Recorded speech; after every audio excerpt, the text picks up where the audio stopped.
Have you ever paused to wonder what truly prevents the global economy from becoming a complete, well, free-for-all when it comes to people's jobs, their safety, their very dignity? What are the actual rules of the game for work across international borders? Because frankly, when you look at some of the numbers, the picture can be pretty stark. Yeah, it really can. I mean, imagine this. Yeah. In 2017 alone, nearly 1.4 billion people were trapped in vulnerable jobs. That's 3 out of every 4 workers in developing countries. 3 out of 4. That's staggering. And the illegal profits from forced labor, a staggering U.S. $150 billion annual. It's just, I mean, an enormous sum built quite literally on human suffering. It's those very realities, those really harsh numbers that set the stage for our deep dive today. And what's truly fascinating is that the International Labor Organization, the ILO, they grasped this fundamental challenge right from the very beginning. Right back at the start. Way back in 1919. Their founding principle was that, and I'm quoting here, conditions of labor exist involving such injustice as to imperil the peace and harmony of the world. Wow. So this wasn't just about, economics or morality in a vacuum. It was, and it absolutely remains, fundamentally about global stability, about the very fabric of society. I couldn't agree more. And it's that underlying principle, peace through justice, that makes the ILO's work so compelling, I think. Definitely. So today we're taking a deep dive into the ILO and its foundational role in establishing what are known as international labor standards. Think of them as the meticulously crafted rules of the game for global work. Mm-hmm. We're going to peel back the layers, really explore their purpose, the incredibly unique way they're created, how they're applied across all these diverse nations, and, crucially, the very real, detailed impact they have on people's lives. And our comprehensive guide for this deep dive is the ILO's own publication, Rules of the Game, an introduction to the standards-related work of the International Labor Organization, which came out in 2019. It offers an extraordinarily detailed look, really gets into the weeds of the intricate machinery that underpins global labor governance. It lets us really understand the precise mechanisms at play. And our mission for you, the listener, is to give you a genuine shortcut, kind of, to being well-informed about this complex, yet absolutely critical framework. Yeah, cut through the complexity a bit. Exactly. Huh. We'll highlight the surprising facts, the concrete examples that genuinely show you how these standards influence real lives, going far beyond just, abstract legal texts. We're talking about the granular details that translate into a safer, fairer working world. So let's start at the very beginning, laying the foundation. The ILO didn't just appear out of thin air, did it? It emerged from a very specific and, well, pretty desperate historical moment. Precisely. Right after the cataclysm of World War I, the ILO was founded in 1919 by the nations that signed the Treaty of Versailles. And this was a direct, explicit recognition that the widespread social injustice, the appalling labor conditions prevalent globally, were creating such profound unrest that they posed a serious threat to world peace and harmony. So it was baked in from the start. Absolutely. Their core mandate was, and remarkably remains, to promote opportunities for women and men everywhere to obtain decent and productive work. And crucially, under conditions of true freedom, equity, security, and dignity. It's a remarkably forward-thinking vision for, 1919. It's truly incredible to consider that a century ago, they already recognized that economic progress absolutely had to walk hand in hand with social justice. It wasn't merely a nice-to-have aspiration, but an existential must-have for global peace. Yeah. This historical context is vital, isn't it? Because it immediately connects to the ongoing relevance of these standards in our highly interconnected, globalized economy today. Yeah. The ILO isn't simply about charity. It's built on this fundamental understanding that for economic growth to be truly sustainable and to foster peace, it has to genuinely benefit everyone, not just a select few. And that profound understanding has only deepened and broadened over time. I mean, consider the immense modern challenges we face today. The existential threat of climate change, dramatic demographic shifts across continents, the blistering pace of technological development reshaping industries. Yeah, the world looks very different now. It does.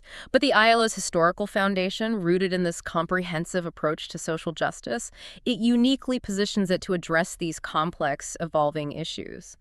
Its vision recognizes that it must understand and anticipate the transformational drivers of change and be ready to respond rapidly to events and challenges which cannot reasonably be predicted. So it's built to adapt. Precisely. Its pursuit of social justice is intrinsically linked to reaching, and this is a quote from Guy Ryder, the former Director General, back in 2016, the weakest and most disadvantaged, for those in poverty, without work, without opportunity, prospects, or hope, for those suffering denial of fundamental rights and freedoms.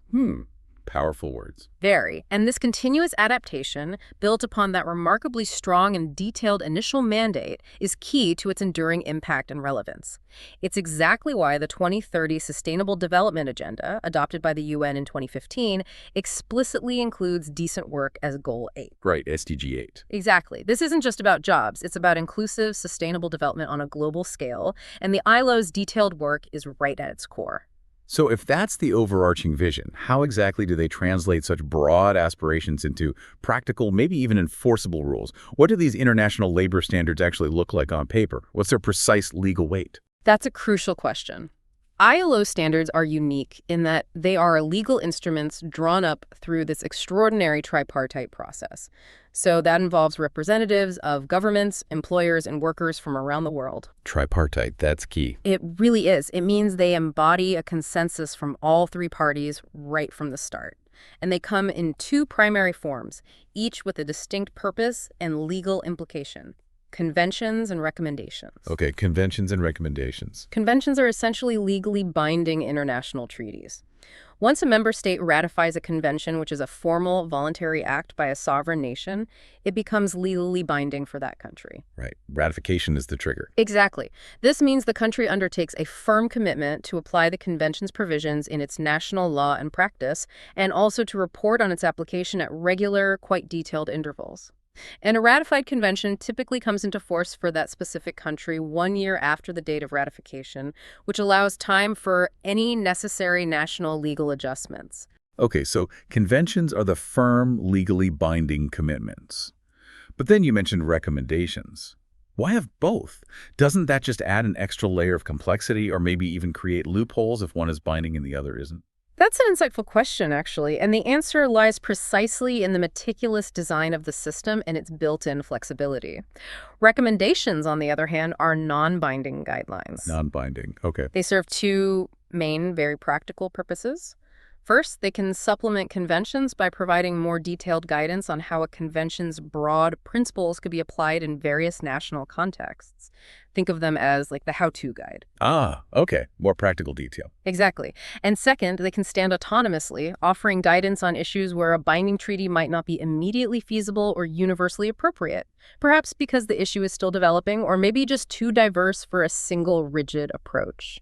The beauty of this two-tiered approach, really, is that it allows for both the establishment of robust fundamental legal commitments through conventions and the provision of practical, adaptable pathways for implementation through recommendations. So you get the principle and the practice. Precisely. This is absolutely crucial given the vast differences in legal systems, economic realities, cultural contexts worldwide. It ensures that while the core principles are robust and legally enforceable for ratifying states, countries also have detailed practical tools to guide their application. And that really fosters broader engagement and ultimately compliance. That two-tiered system for standards makes a lot of sense then, allowing for both those firm commitments and the more flexible guidance. Yeah. But within this, vast body of conventions and recommendations, which ones are considered the absolute bedrock, the most central to the ILO's mission? You're right to ask about the core. The ILO governing body has specifically identified a critical set of conventions due to their universal importance and foundational nature. They're carefully categorized into two groups: the 8 fundamental conventions and the 4 governance or priority conventions. Okay, fundamental and governance. The 8 fundamental conventions cover core principles and rights at work that are considered universal human rights. And this is key, regardless of whether a country has formally ratified them or not. Regardless of ratification. Yes. This principle was powerfully affirmed by the 1998 Declaration on Fundamental Principles and Rights at Work. It basically states that all ILO member states have an obligation to respect and promote these basic values just by virtue of their membership in the organization. So these are essentially non-negotiable, universal human rights in the workplace. What are these 8 specific conventions? I think the detail here is important. They are indeed the absolute bedrock, embodying rights crucial for human dignity in the workplace. Let's list them out. Number 1 is the Freedom of Association and Protection of the Right to Organize Convention, 1948. Number 87. This safeguards the right of workers and employers to form and join organizations of their own choosing without needing prior authorization or facing interference. Okay, the right to organize. 2 is the Right to Organize and Collective Bargaining Convention, 1949, number 98. This builds on the first one, protecting workers from anti-union discrimination and promoting voluntary collective negotiation. Collective bargaining. Got it. 3 is the Forced Labor Convention, 1930, number 29, and there's also its later 2014 protocol. This prohibits all forms of forced or compulsory labor with very specific, narrow exceptions. No forced labor. Crucial. 4, the Abolition of Forced Labor Convention, 1957, number 105. This one specifically targets forced labor used as a means of political coercion, economic development, labor discipline, strike punishment, or discrimination. So different reason for forced labor. Exactly. 5 is the Minimum Age Convention, 1973, number 138. This sets the general minimum age for employment, ensuring children are protected from entering the workforce too early. Protecting kids, yes. 6, the Worst Forms of Child Labor Convention, 1999, number 182. This requires the immediate elimination of the most egregious and harmful forms of child labor, things like slavery, trafficking, or hazardous work. The absolute worst forms. Okay. 7, the Equal Remuneration Convention, 1951, number 100. This ensures the principle of equal pay for men and women for work of equal value, aims to eliminate pay discrimination. Equal pay for equal work. Still fighting for that one. Indeed. And finally, number 8 is the Discrimination, Employment, and Occupation Convention, 1958, number 111. This aims to eliminate discrimination in employment and occupation based on various grounds, promoting equality of opportunity and treatment. Non-discrimination. Okay. It's a powerful list. It is, and it's worth noting the remarkable global commitment to these. As of January 1st, 2019, there were 1,376 ratifications of these fundamental conventions. That represents an impressive 92% of the possible total. 92%. Yeah. Only 121 more ratifications were needed back then for universal acceptance of all fundamental conventions. It's a true testament to their universally recognized importance. That really is a powerful global commitment. And the other group you mentioned, the 4 governance conventions. What makes them so crucial? What's their role? Right. The 4 governance or priority conventions, these are absolutely vital because they provide the structural backbone for the effective functioning and implementation of all other international labor standards. They basically ensure the system itself works properly. The machinery behind the scenes. Exactly. These are, number 1, the Labor Inspection Convention, 1947, number 81, along with its 1995 protocol. This focuses on establishing robust and effective labor inspectorates to ensure compliance with national labor laws. You need inspectors on the ground. Makes sense. Enforcement. 2, the Labor Inspection Agriculture Convention, 1969, number 129. This extends that crucial role of labor inspection specifically to the often overlooked agricultural sector. Important distinction. 3, the Tripartite Consultation International Labor Standards Convention, 1976, number 144. This requires member states to establish regular, meaningful consultations between governments, employers, and workers on all matters relating to ILO standards. Back to that tripartite principle. I hear everyone talking. And 4, the Employment Policy Convention, 1964, number 122. This promotes the adoption of active national policies aimed at achieving full, productive, and freely chosen employment. Okay, so these 2 groups of conventions, the fundamental ones guaranteeing rights and the governance ones ensuring effective implementation, they're intricately linked then. Absolutely. They underpin the ILO's broader decent work agenda, which, as we mentioned, is built upon those 4 inseparable, interrelated, and mutually supportive pillars: employment promotion, social protection, fundamental rights at work, and social dialogue. It's a meticulously holistic approach where every single detail contributes to creating a more just and stable global economy. So we have this ambitious vision, and we understand the core types of standards, conventions, recommendations, fundamental governance. But now for the really interesting part, I think. How do these incredibly intricate global rules actually get made? Yeah. It sounds like an impossible task, coordinating so many different countries, governments, workers, employers. How do they even begin to write rules for, billions of people across hundreds of countries with wildly different economies and cultures? You're right, it sounds incredibly daunting. But the development of ILO standards is truly a unique legislative process in the international system. It's specifically designed to navigate that complexity. As we said, it involves representatives of governments, workers, and employers from around the world, and it follows a procedure known as the double discussion. Double discussion. It isn't just a fancy name. It's a deliberate, multi-stage process ensuring broad consultation and meticulous crafting, often spanning 2 years. Okay, here's where it gets really interesting, because this double discussion, it isn't just a formality, is it? It's a deliberate, almost painstakingly slow, designed to ensure every voice, from sovereign governments to individual workers and employers, has a genuine chance to shape these global rules over time. Exactly. What truly sets it apart, it seems to me, is its built-in resilience. It's slow by design, ensuring global consensus and preventing any single nation or group from just railroading the rules through. The core insight here seems to be, global governance, when done right, when aimed at universal buy-in, is about meticulous, patient consensus, not necessarily speed. That's a very good way to put it. So how does this incredibly detailed process unfold step by step? Take us through it. Okay, so it unfolds over 2 consecutive annual international labor conferences, ensuring that really thorough review. Problem identification. It begins with recognizing a global concern or a significant gap in protection where international action seems necessary. This can be anything from, say, the need for better maternity protection for working women to ensuring safer conditions for agricultural workers. So identifying need. Exactly. Mm-hmm. Second, governing body decision. The ILO's governing body, which guides the organization between conferences, decides to place this identified issue on the agenda of a future international labor conference. This is a crucial gatekeeping step, making sure it's a priority. Right. Third, office report, law and practice. The International Labor Office, which is the ILO's permanent secretariat, then prepares an in-depth, meticulous report. This report analyzes existing national laws and practices related to the issue across member states. And crucially, it includes a detailed questionnaire for all member states and their workers and employers organizations, asking for their comments and views on a possible new instrument. This comprehensive report is then sent out to all member states. Okay, so lots of homework first. A lot of homework. Fourth, first discussion at ILC. This report forms the basis for the first discussion at the International Labor Conference.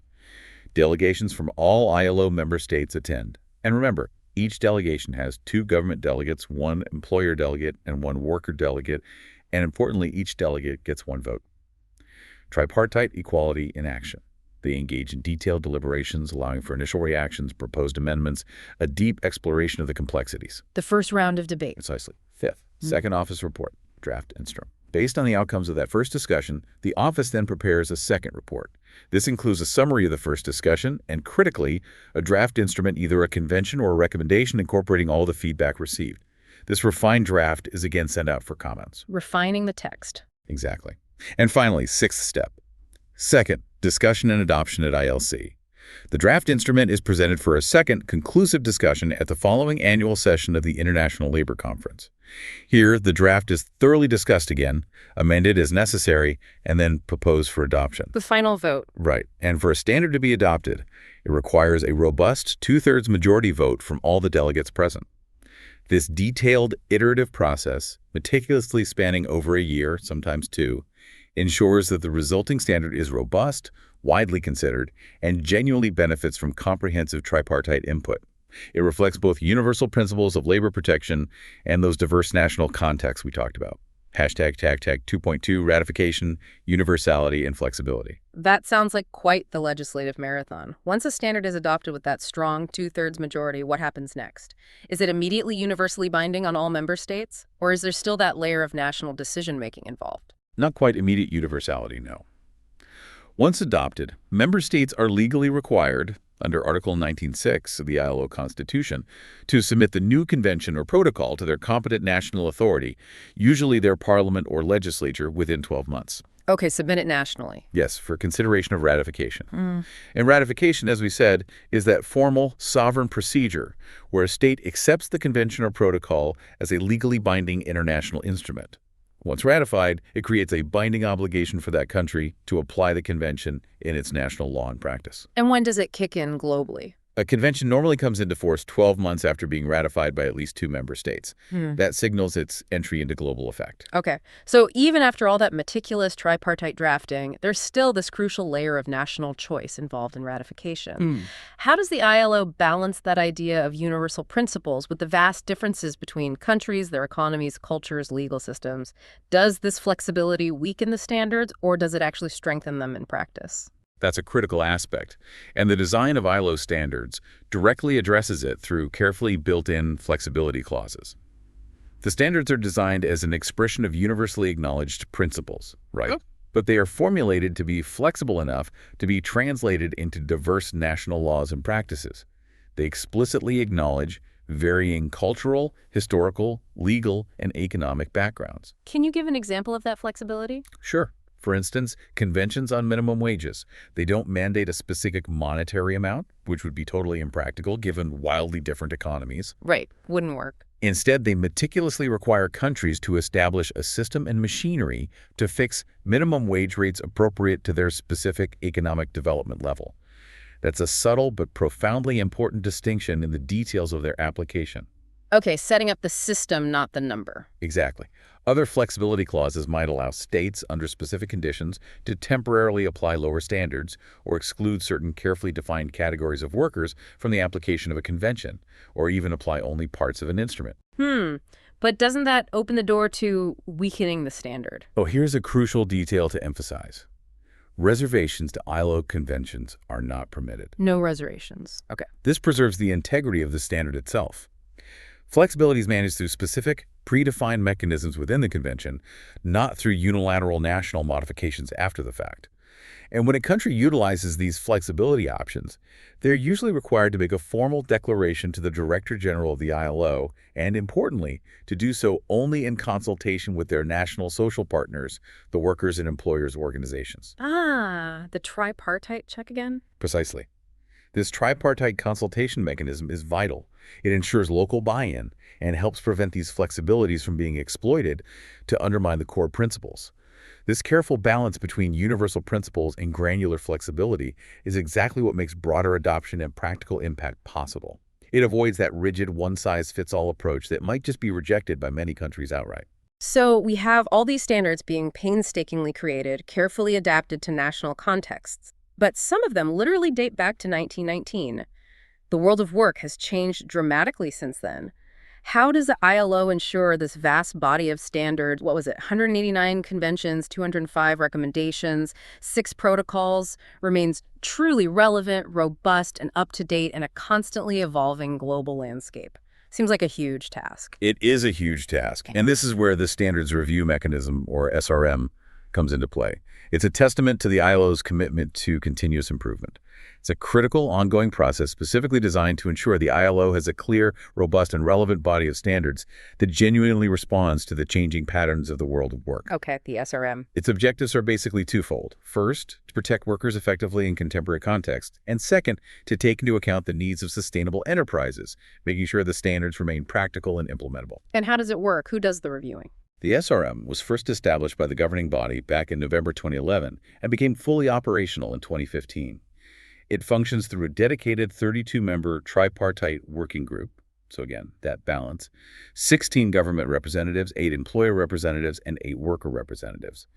This group meets regularly, meticulously reviews instruments thematically, ensuring, no stone is left unturned. That's a massive body of old rules to go through. What exactly is this working group mandated to do with all these standards? What kind of decisions do they make? Are they just tidying up? Their mandate is quite specific and comprehensively detailed. They are tasked with making precise recommendations to the governing body on several key things.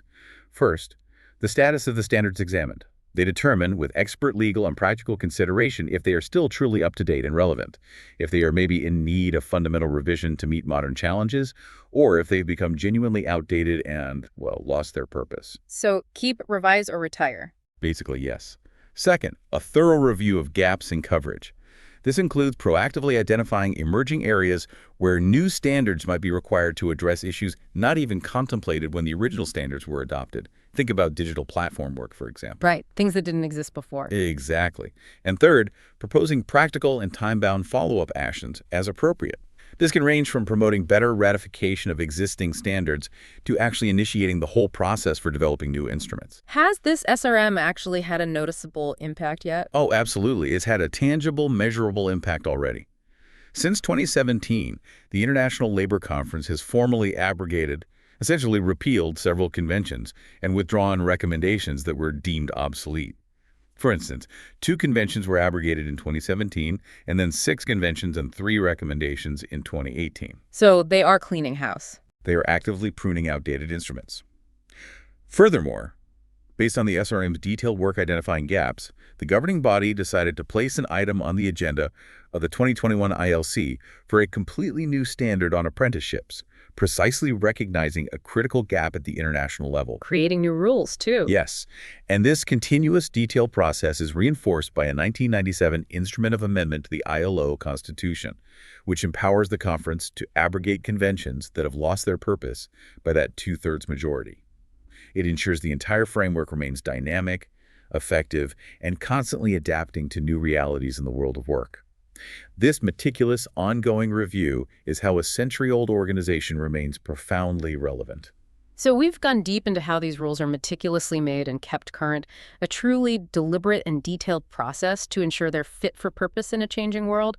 But what precisely do these standards cover? You get the sense it's far more granular and comprehensive than you might initially imagine. Oh, definitely. Addressing everything from the most basic human rights at work to highly specific industries, and even extending to crucial social safety nets.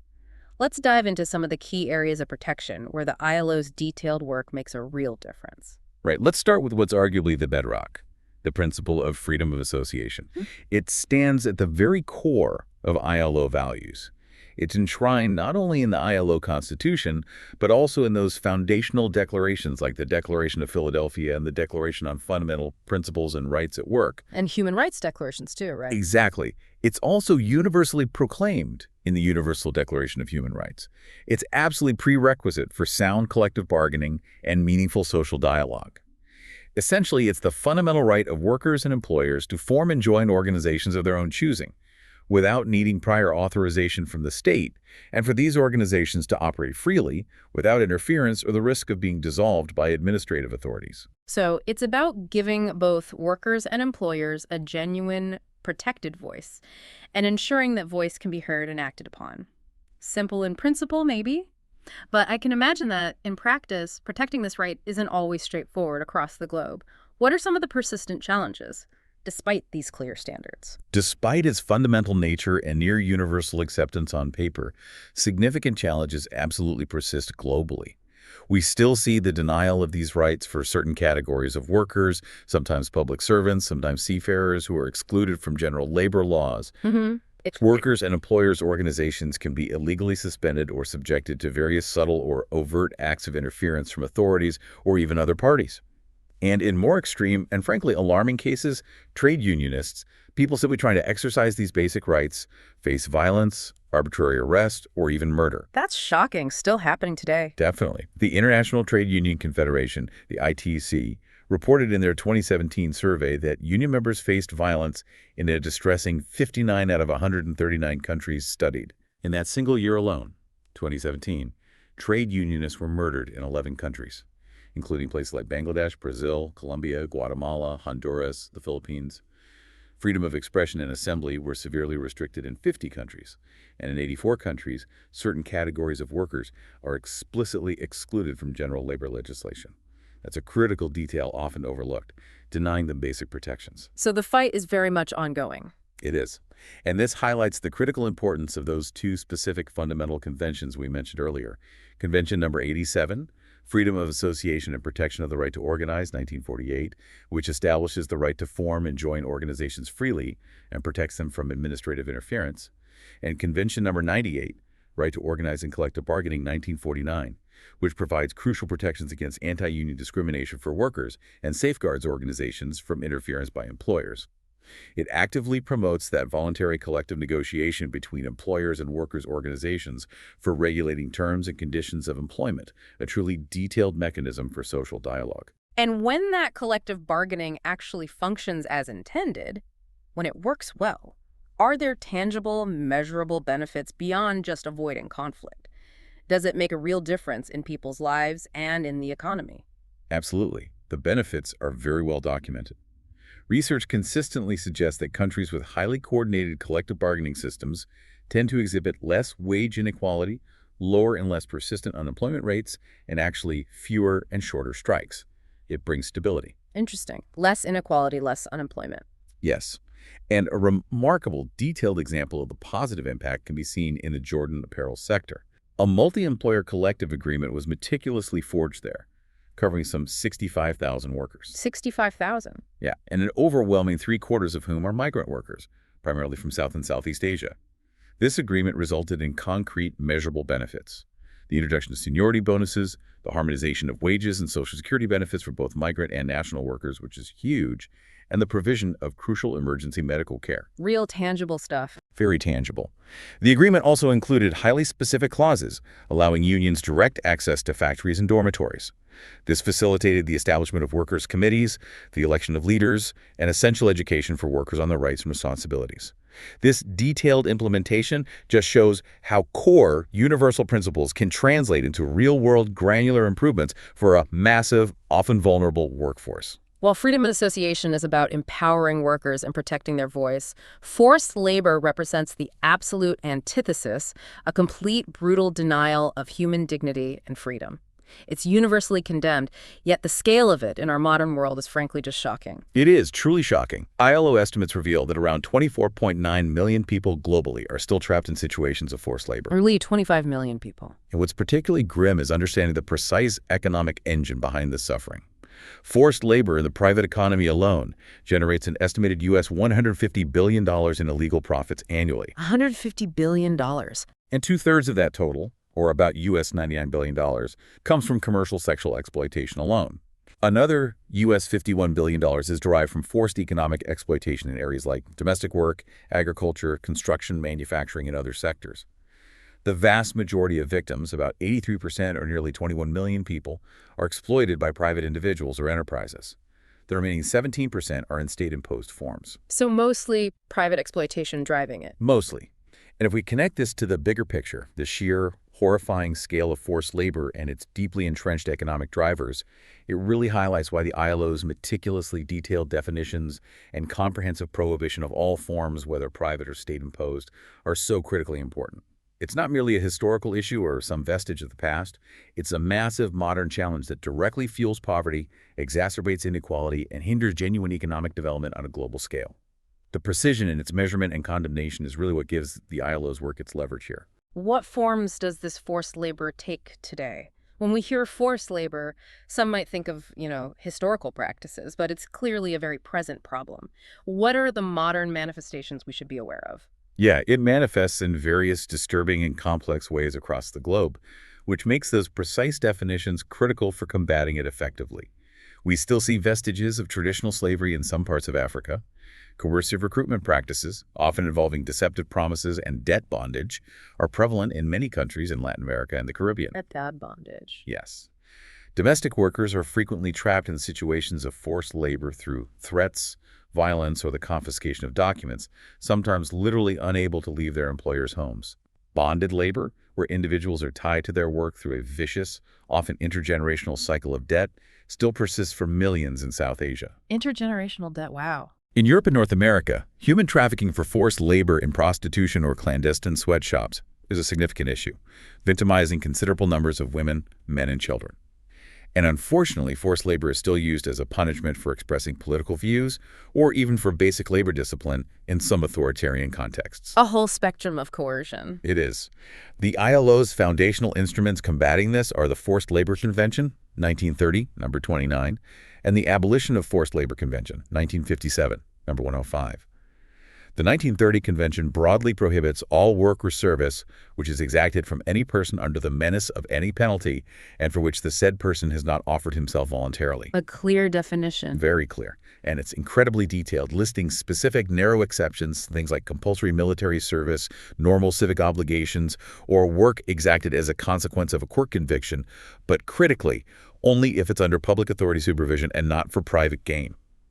It also explicitly requires forced labor to be punishable as a penal offense, with adequate and strictly enforced penalties. And the 1957 one. The 1957 Abolition of Forced Labor Convention then specifically prohibits forced or compulsory labor when used as a means of political coercion, for purposes of economic development, as a form of labor discipline, for strike punishment, or as a tool of discrimination based on race, social origin, political opinion, etc. Targeting specific misuses. Okay.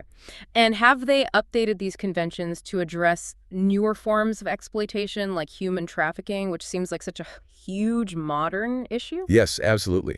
The persistence of large-scale forced labor, despite these long-standing conventions, really revealed implementation gaps and the need for stronger, more contemporary tools. This led directly to the adoption of the Protocol of 2014 to the Forced Labor Convention, 1930. The 2014 protocol. Right. This protocol, which entered into force in November 2016 and had been ratified by 27 countries by November 2018, aims to significantly advance prevention, protection, and compensation measures for victims. It's about intensifying efforts against contemporary forms of slavery, including trafficking. And how are countries responding? Are there examples of national action based on this? Yes. ILO supervisory bodies have consistently emphasized the importance of comprehensive, multifaceted national strategies. And we've seen some powerful, detailed examples of national responses. For instance, El Salvador's Special Act to Combat Trafficking in Persons from 2014 provides a broad, precise definition of the crime and meticulously outlines strategic elements for detection, prevention, punishment, victim assistance, protection, and coordination. Very comprehensive. Joined up thinking. Exactly. Another strong example is the UK's Modern Slavery Act of 2015. It defines specific offenses, strengthens enforcement powers, including things like prevention orders, confiscation of assets, compensation for victims, and notably requires businesses with a certain turnover to publish annual statements on the steps they've taken to ensure that modern slavery does not exist in their organization or supply chains. Supply chain transparency, that's key. Very key. These detailed, national-level responses are often a direct, measurable result of the ILO's persistent work and the framework provided by these standards. Yeah. From the abhorrent practice of forced labor, we move to another equally critical area, child labor. This is unequivocally a violation of fundamental human rights, and its impact is devastating. It hinders children's development, denies them education, and can lead to lifelong physical or psychological damage. Yeah. It steals childhoods. It really does. Yeah. The ILO estimates a staggering 152 million children worldwide are engaged in child labor. That represents almost 10% of the entire child population globally. 1 in 10 children. And a particularly distressing detail is that a significant number, 73 million of these children, are involved in hazardous work, which puts their lives and long-term health at direct risk. It's easy to assume child labor is exclusively a problem in the very poorest places globally. But the details here in the source material reveal a more complex, perhaps surprising picture. Middle-income countries actually account for the largest numbers of child laborers. That's a surprising fact that truly makes you think differently about global supply chains and just how pervasive this issue is. Indeed, it challenges common assumptions. While the incidence of child labor, the percentage of children involved, is highest in low-income countries, the middle-income countries account for the largest absolute number of child laborers. It was 84 million, compared to 65 million in low-income countries, based on those 2016 estimates. 84 million in middle-income countries. Wow. It highlights that the fight against child labor cannot focus solely on the poorest nations. There's a strong, well-documented link between household poverty and child labor, of course.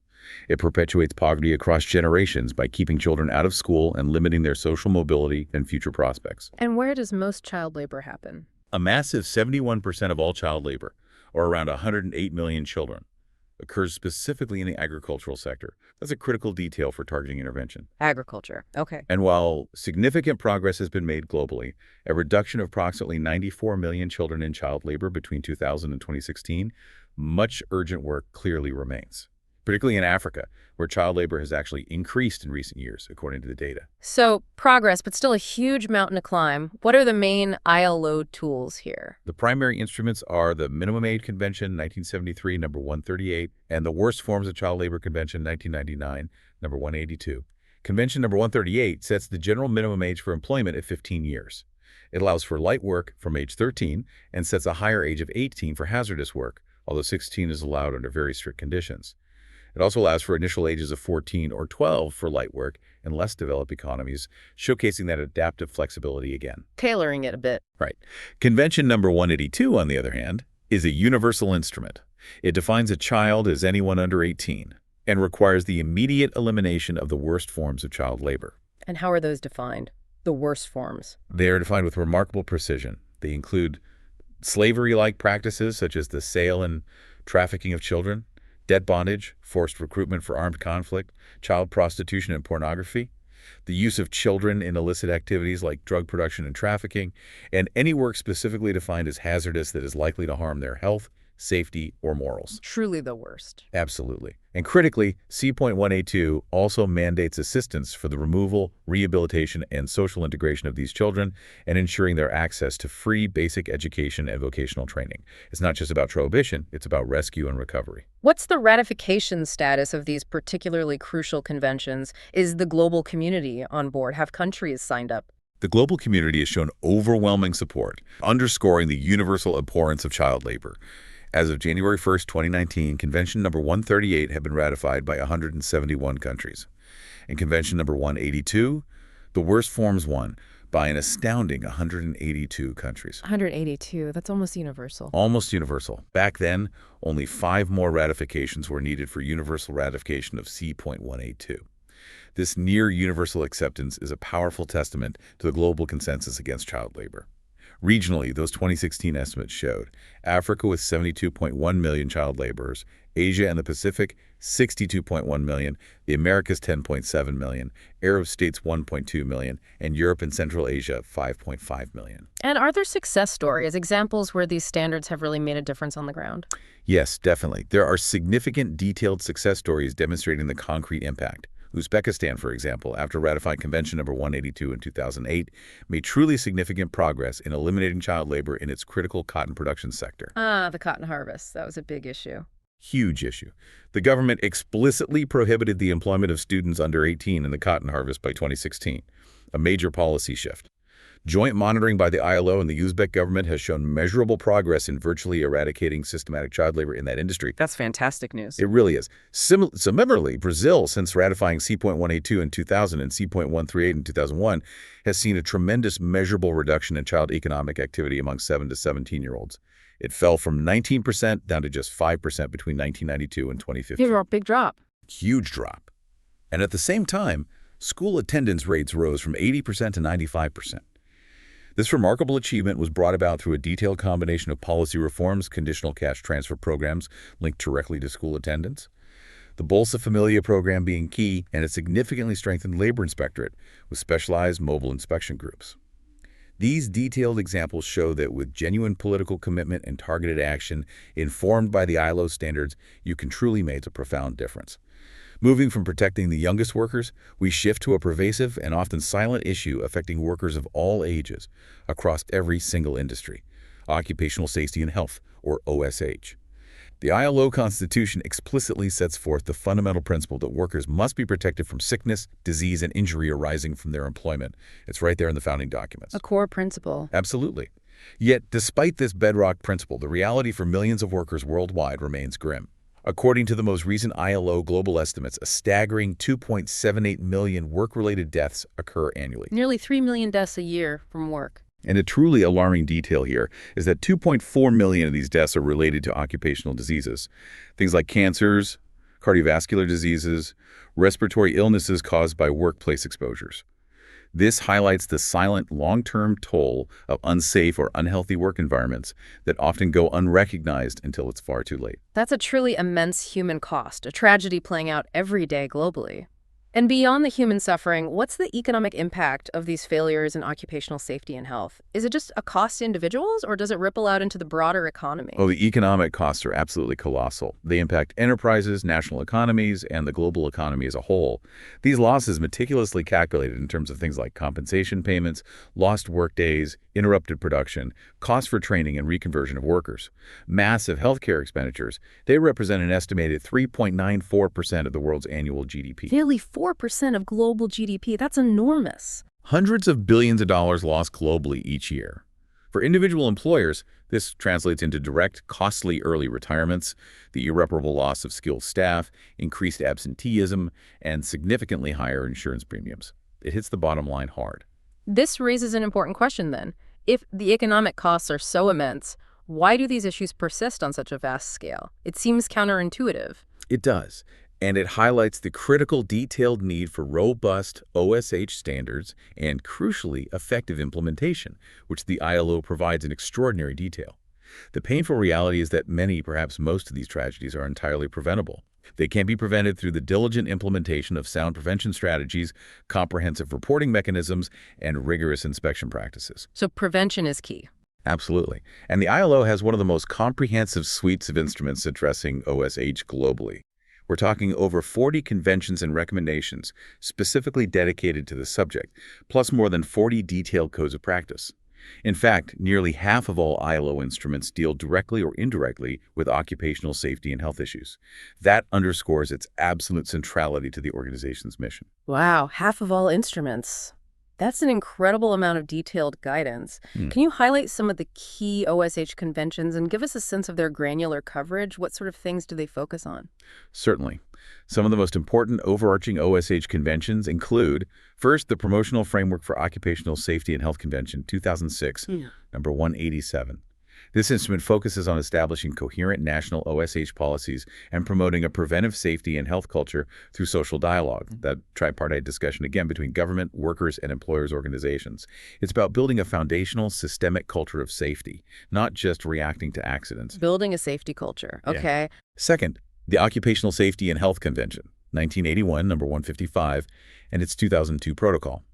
This requires the adoption of a coherent national OSH policy and specific measurable actions by both governments and enterprises to actively promote OSH and improve working conditions. The protocol specifically calls for establishing and periodically reviewing meticulous requirements for recording and notifying occupational accidents and diseases and publishing related annual statistics. This provides crucial data for effective monitoring and continuous improvement. Data for improvement. Smart. Third, the Occupational Health Services Convention, 1985, number 161. This provides for the establishment of enterprise-level occupational health services, meticulously emphasizing their essentially preventive functions and their crucial role in advising employers, workers, and their representatives on maintaining a safe and healthy working environment. So proactive health services at work. Exactly. Beyond these overarching instruments, there are numerous specific conventions and detailed codes of practice tailored to particular sectors or hazards, demonstrating the ILO's really granular approach. For instance, there are conventions specifically for construction, number 167, mines, number 176, and agriculture, number 184. Each of these sets out detailed technical preventive and protective measures specific to those high-risk industries. Tailored to the industry risks. Precisely. And there are also instruments addressing specific complex hazards, like the Asbestos Convention, number 162, hugely important, and the Chemicals Convention, number 170, which meticulously detail measures to prevent harmful exposure and ensure safe handling. Okay. Very specific hazard control, too. Very specific. And a particular area of concern meticulously highlighted by the ILO back in 2018 is the safety and health of young workers. Young workers. Why them specifically? Well, the 541 million young workers aged 15 to 24 globally, including those 37 million children still engaged in hazardous child labor, account for over 15% of the world's total labor force. And they suffer a disproportionately high rate, to a 40% higher rate of non-fatal occupational injuries compared to adult workers over 25. 40% higher risk. Why is that? Several factors contribute, and the ILO has rigorously identified them. Their physical and psychological stage of development plays a role, often a severe lack of work experience and adequate training, sometimes limited awareness of specific work-related hazards, and crucially, often a lack of bargaining power, which can unfortunately push them into accepting dangerous tasks or working conditions that older workers might refuse. Vulnerability on multiple fronts. Exactly. The ILO emphasizes the critical importance of addressing these challenges, not only for young workers' immediate well-being, but also to directly link these efforts to the broader, ongoing action against hazardous child labor. The extensive and specific detail embedded in all these OSH standards demonstrates the ILO's comprehensive and proactive approach to ensuring workplace dignity and safety for everyone. So we've talked in depth about protecting workers on the job from exploitation and hazards. That's crucial. But what about when they can't work? Or when life inevitably throws unexpected challenges their way, like illness, old age, having children, or unemployment? This is where the concept of Social Security, as defined by the ILO, truly comes into play, right? Exactly. Social Security is far more than just a government program. It's recognized as a fundamental human right. It's designed to respond to the universal human need for protection against the various risks and social needs that individuals face throughout their entire lives, from cradle to grave, essentially. A lifelong safety net. That's the idea. Robust and effective social security systems provide essential protection against illness, unemployment, the challenges of old age, and maternity. And they significantly contribute to poverty reduction, the crucial reduction of inequality, and the broader promotion of social inclusion and human dignity across societies. So what does this all mean for you, the listener, in very practical terms? It means that these international standards aren't just abstract legal texts or high-minded ideals. They are the very fabric of social safety nets, meticulously designed to ensure a baseline of dignity and support throughout your entire life, especially during those challenging moments when things go wrong. They are the details that build resilience for individuals and families. Absolutely. For individuals, a strong Social Security system ensures fundamental access to medical care and health services, along with vital income security through various life cycle events. Things like sickness, employment injury, managing family responsibilities, invalidity, or the tragic loss of a family breadwinner, and of course, during retirement. And for businesses, is there a benefit? Yes. For employers and enterprises, a robust Social Security system contributes directly to a stable and adaptable workforce, which is a major economic benefit, reduces turnover, improves morale and productivity. And crucially, at a societal level, it reinforces social cohesion, builds social peace, and actively contributes to a truly fair globalization by ensuring decent living conditions and a baseline of security for everyone. How did the ILO standards approach this? Is it one size fits all? No, not at all. The ILO standards on Social Security are remarkably unique because they don't prescribe a single rigid model. Instead, they meticulously set minimum standards for benefit levels and conditions, guiding countries to develop their own systems based on international good practices from around the world. This built-in flexibility is key for the progressive achievement of universal coverage, offering various options and flexibility clauses to accommodate diverse national circumstances and levels of development. That's a really comprehensive scope. Can you give us some detailed examples of the specific types of benefits covered and the level of detail the ILO goes into? It sounds like it covers a lot. It covers a huge amount. The central, most comprehensive instrument here is the Social Security Minimum Standards Convention, 1952. It's genuinely unique because it sets detailed minimum standards across 9 principal branches of Social Security. 9 branches. Okay, let's hear them. All right, the 9 branches covered by C.102 are 1. Medical care.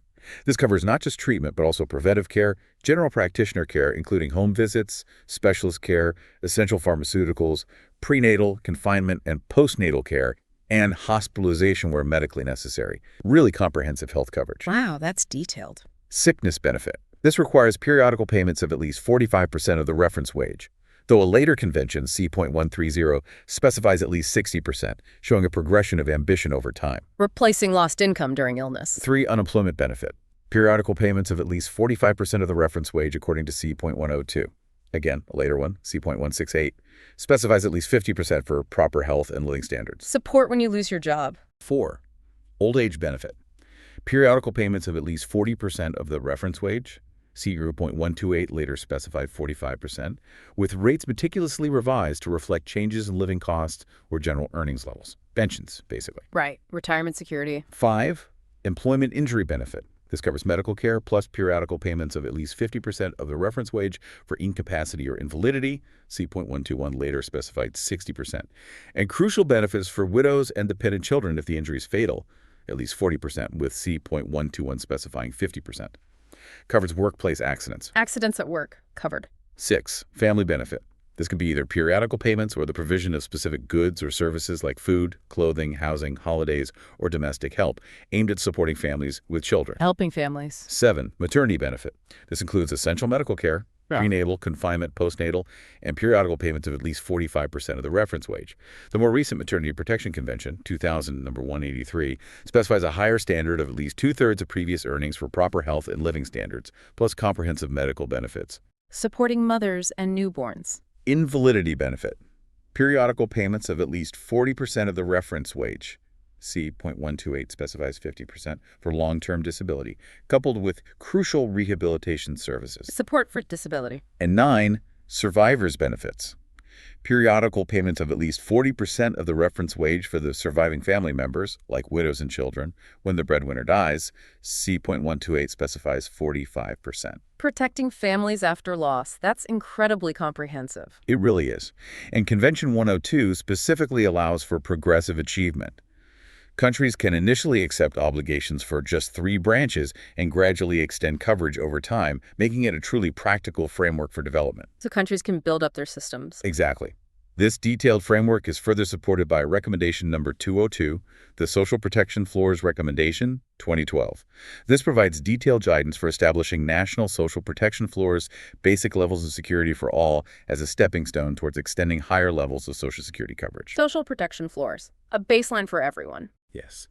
And it's worth noting, the ILO's Global Wage Report back in 2016-17 meticulously observed that real wage growth slowed significantly after the 2008 crisis, falling behind labor productivity.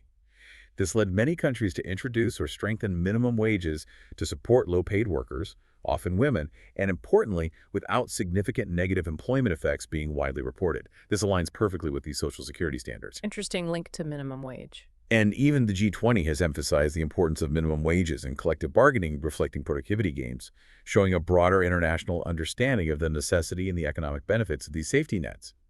So these standards are not just created in detail, they are actively applied and monitored, which is actually what we should discuss next. How does this all get enforced? Right. These standards are incredibly detailed. They cover so much ground, from core rights to very specific protections in various life circumstances. But a rule, no matter how perfectly crafted, is only as good as its enforcement, isn't it? So, how precisely does the ILO ensure compliance with all these elaborate, intricate standards across nearly 200 member states? It seems like the biggest challenge. Hashtag 4.1, the unparalleled ILO supervisory system. That's precisely where the ILO truly distinguishes itself. It possesses one of the most developed and arguably one of the most effective supervisory systems among all international organizations. It's backed by unique and quite powerful supervisory bodies. More effective than others. How so? Well, this system regularly and meticulously examines how standards are being applied in practice. It points out any discrepancies or issues it finds. And crucially, it assists countries through dialogue and technical assistance to help them align their practices with international norms. So it's a sophisticated blend of accountability and support, not just naming and shaming. Accountability and support. Okay.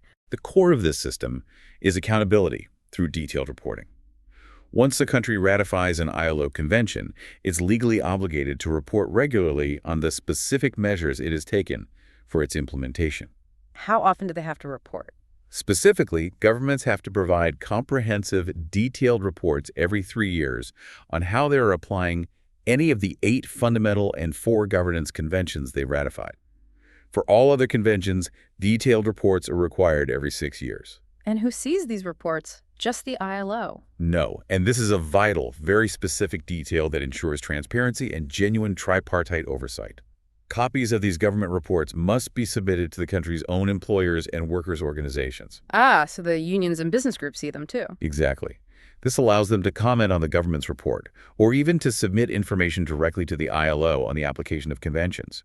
It adds a crucial layer of transparency and oversight from the ground up, preventing governments from solely dictating the narrative. This raises an important question, though.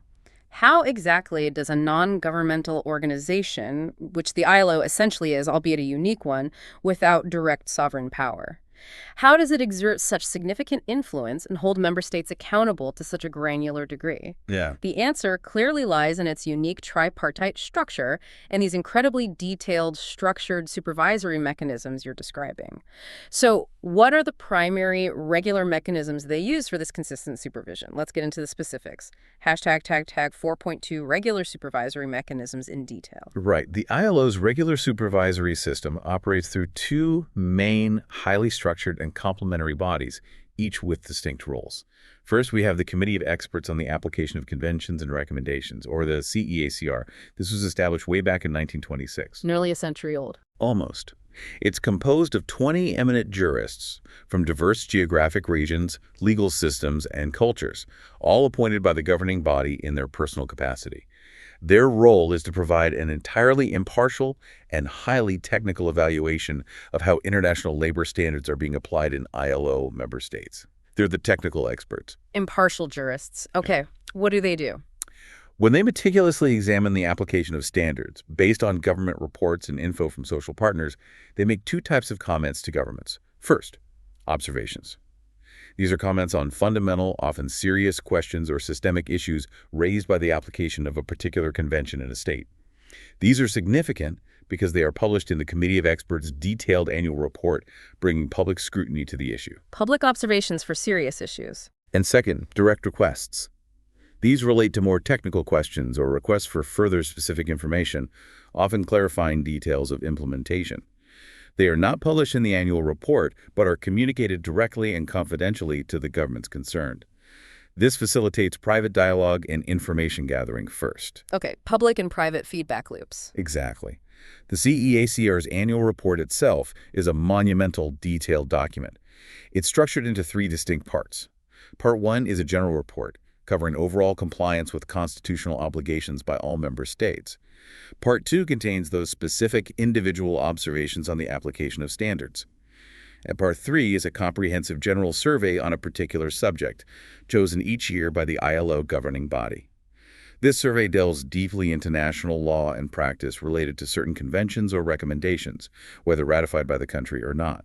For example, in 2018, the General Survey meticulously covered working time instruments across all member states. Okay, so that's the expert committee. What's the other main body? The second key body is the Conference Committee on the Application of Standards, or the CCAS. This is an annual tripartite committee that meets during the International Labor Conference every June. It comprises government, employer, and worker delegates from member states. Tripartite again? Always. And its critical role is to examine the CEACR report, that big expert document. The CCAS then carefully selects a number of the most significant observations from the EACR report for public discussion during the conference. Public discussion at the big annual meeting. Right.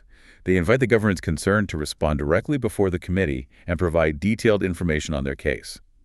Based on these discussions, the conference committee draws precise conclusions, often recommending specific steps for governments to remedy a problem, or suggesting targeted ILO missions or technical assistance. These discussions and conclusions, typically covering about 24 individual country cases each year, are meticulously published. So it's public debate and recommendations. Yes. And situations of particular concern, where there are serious or persistent problems, are even highlighted in what are called special paragraphs within its general report. This brings an even higher level of public and international scrutiny to severe cases. That's a very systematic and public process. But does all this scrutiny, the expert reports, the public discussions, the special paragraphs, does it actually lead to tangible improvements? Do countries genuinely change their laws or practices because of these detailed comments and public discussions, or do they just ignore it? No, it demonstrably does lead to change, and this is a key indicator of the system's effectiveness. The system has a remarkable track record of driving positive change. Since 1964, the Committee of Experts has meticulously noted over 3,000 cases of progress. 3,000. Over 3,000. These are specific instances where governments have improved compliance with a ratified convention in direct response to the committee's comments. This could be through enacting new legislation, making specific amendments to existing laws, or implementing significant changes in national policy or practice. So documented improvements linked to the comments. Exactly. When the committee expresses satisfaction in these cases, it indicates that the specific matter has been resolved. This not only records the committee's appreciation for positive action, but also provides a strong incentive for governments to solve problems. They know that their progress will be acknowledged publicly, and conversely, that persistent non-compliance will lead to critical public comments from these influential bodies. The transparency, with all these reports available online, further incentivizes detailed compliance. It works. Hashtag tag 4.3 specific complaint procedures. Now, beyond that regular supervisory system, which handles ongoing compliance monitoring, the ILO also has specific, more formal complaint procedures for addressing more serious or persistent violations. These are reserved for particularly grave concerns. Okay, escalation procedures. Exactly. One such procedure is representations, which is governed by Article 24 of the ILO Constitution. This allows an industrial association of employers or workers, so a trade union or an employers' federation, to present a representation to the governing body if they believe a member state has failed to effectively observe a convention it has ratified. So workers or employers can formally complain. Yes. A tripartite committee consisting of 3 governing body members is then meticulously set up to examine the representation and the government's response. The report, containing detailed findings and recommendations, is systematically made public. If the government's response is unsatisfactory, or if the case is deemed very serious, it can even lead to a full complaint, potentially triggering the next level up. Can you give us a concrete example of how a representation played out and what its impact was, just to see it in action? Sure. A notable and very detailed example involved Greece and the Labor Inspection Convention, 1947, number 81. Back in 1994, Greece adopted a law decentralizing its labor inspectorate, placing it under autonomous prefectural administrations. The Federation of Associations of Public Servants of the Ministry of Labor of Greece, known as FAMITE, filed a representation. They argued this contravened Convention number 81's fundamental principle that labor inspection should be under a central authority to ensure consistency and independence across the country. Makes sense. The tripartite committee carefully examined the details and agreed with the complainants. They urged Greece to amend its legislation, and in 1998, Greece adopted new laws that re-centralized the inspectorate, bringing it back into conformity with the convention. The committee of experts later commended Greece for their diligence and close attention to the recommendations. So it shows the direct, tangible impact of that detailed oversight and the persuasive power of the ILO's findings. A clear cause and effect. Okay, what's the next level up from a representation? The most serious procedure is a complaint, which is governed by Articles 26 to 34 of the ILO Constitution. A complaint can be filed by another member state, but only if it has also ratified the same convention, by any delegate to the International Labor Conference, government, employer, or worker, or by the governing body itself. So higher stakes for initiating it. Yes. Upon receiving a complaint, the governing body may establish a commission of inquiry. This is the ILO's highest-level investigative procedure. It's typically composed of 3 independent members, often eminent international jurists, who conduct a full, in-depth investigation. They ascertain all the facts, including potentially conducting on-site visits if needed, and they make comprehensive recommendations. These commissions are typically reserved for cases where a member state is accused of persistent and very serious violations of a ratified convention and has repeatedly refused to address them through the regular channels. The highest level. So what happens if a country simply ignores the Commission of Inquiry's detailed recommendations? Does the ILO have any real teeth beyond just publishing reports at this stage? Well, if a country refuses to fulfill the recommendations of a commission of inquiry, the governing body can take action under Article 33 of the ILO Constitution. This provision empowers the governing body to recommend to the full conference such action as it may deem wise and expedient to secure compliance. Action. What kind of action? It's not explicitly defined, leaving room for political and diplomatic measures. But this was a truly historic moment when Article 33 was invoked for the very first time in ILO history. That was in the year 2000 against Myanmar. Myanmar. I remember that. Yes, following an Article 26 complaint filed back in 1996 for widespread violations of the Forced Labor Convention, 1930, number 29. The Commission of Inquiry had found widespread and systematic use of forced labor in the country.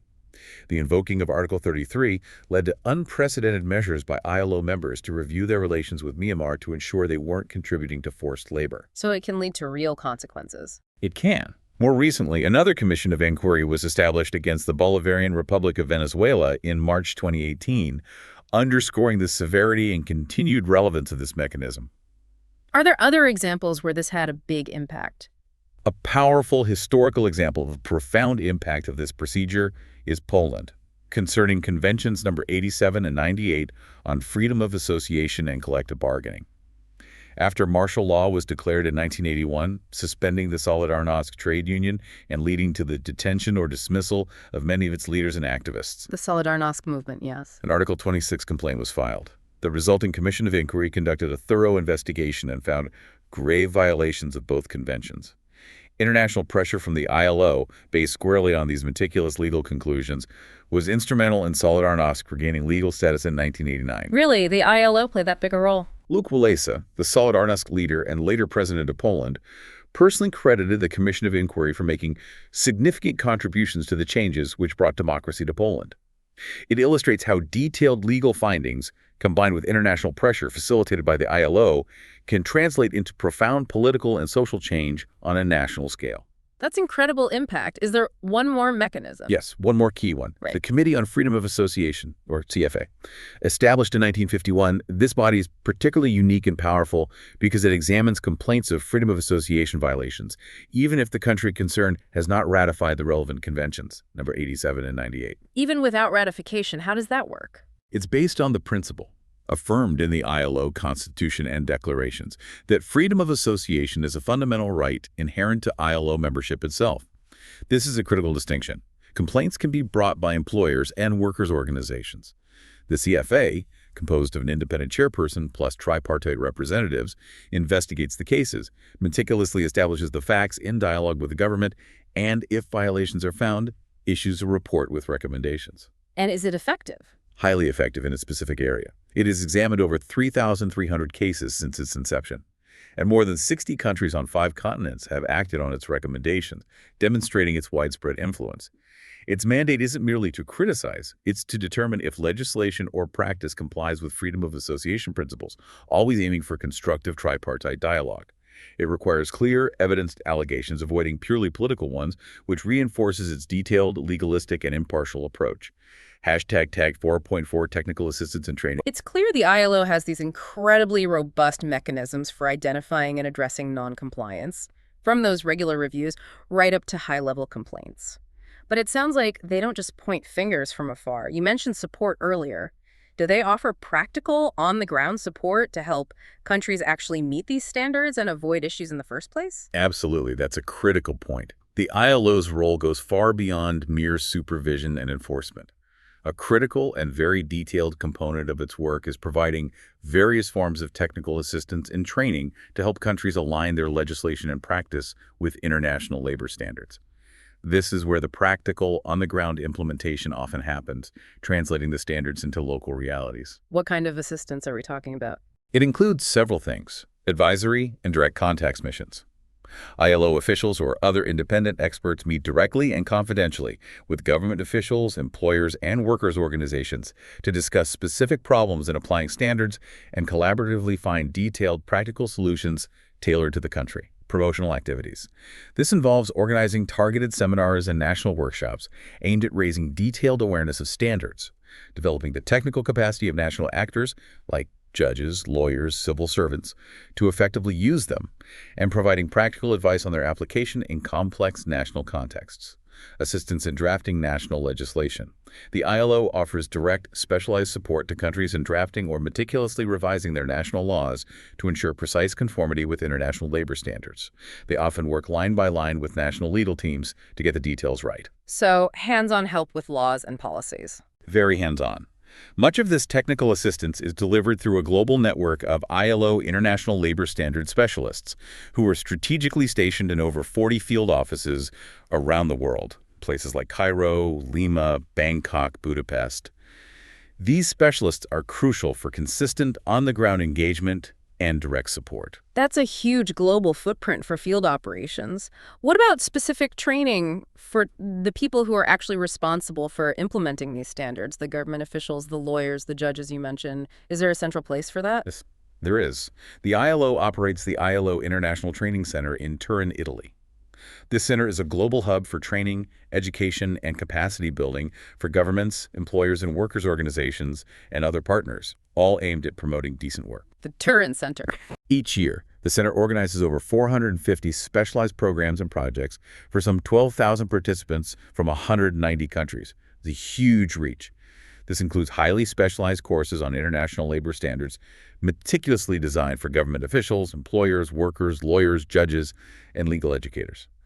They also run specific programs on things like productivity improvement, enterprise development, and the rights of women workers. Very targeted training. Extremely targeted. Yeah. The Turin Center also hosts the Maritime Labor Academy, offering very specialized courses to strengthen the capacity of governments, ship owners, and seafarers in applying the incredibly complex Maritime Labor Convention 2006, which governs working conditions at sea. That's a whole world unto itself. Wow. And any other mechanisms for support on the ground? One more thing worth mentioning. The ILO actively promotes the establishment of national tripartite mechanisms for dispute prevention and settlement.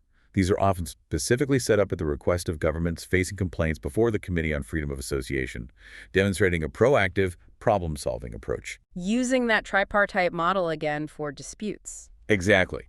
Examples include special commissions in Colombia and Panama, and a roundtable mechanism in the Dominican Republic. These mechanisms have proven very useful in resolving disputes relating to freedom of association and facilitating the negotiation of collective agreements locally. What makes them successful? The ILO has meticulously outlined key success criteria for these detailed mechanisms. Things like allocating necessary human and financial resources, ensuring acceptance of mediation based on genuine tripartite agreement, nominating permanent, trusted national mediators, basing conciliation proposals firmly on relevant ILO standards and supervisory body comments, establishing clear follow-up mechanisms for agreements reached, providing specialized training for the members involved, and ensuring the procedure is free of charge and optional, importantly, without preventing recourse back to the formal ILO supervisory bodies if needed. These incredibly detailed criteria underscore the ILO's deep commitment to effective, on-the-ground application of its standards, recognizing that real change happens through granular, persistent effort. And finally, beyond the direct supervisory mechanisms and technical support, the ILO has also issued significant declarations and launched strategic initiatives over the years. These aim to reinforce the broader framework of international labor standards and actively adapt to evolving global realities, ensuring its detailed work remains, future-proof. Broad policy statements to guide the work. Exactly. Big picture thinking. First, there's the ILO Declaration on Fundamental Principles and Rights at Work in its follow-up, adopted back in 1998. This is a real landmark document. The 98 Declaration, yes. It states that all ILO member states have an overarching obligation, simply by virtue of their membership in the organization, to work towards realizing four basic, universally accepted values: freedom of association and the effective recognition of the right to collective bargaining, the elimination of all forms of forced or compulsory labor, the effective abolition of child labor, and the elimination of discrimination in respect of employment and occupation. So those core fundamental rights again. Yes, but here's the huge point. This obligation exists even if they haven't formally ratified the specific conventions embodying these principles. That's profound. So even if a country hasn't ratified, say, the Forced Labor Convention, they're still inherently obligated by virtue of ILO membership to eliminate forced labor within their borders. That fundamentally broadens the reach, doesn't it? Precisely. It establishes a universal, binding commitment to these fundamental rights simply through ILO membership, underscoring their status as international human rights beyond treaty ratification.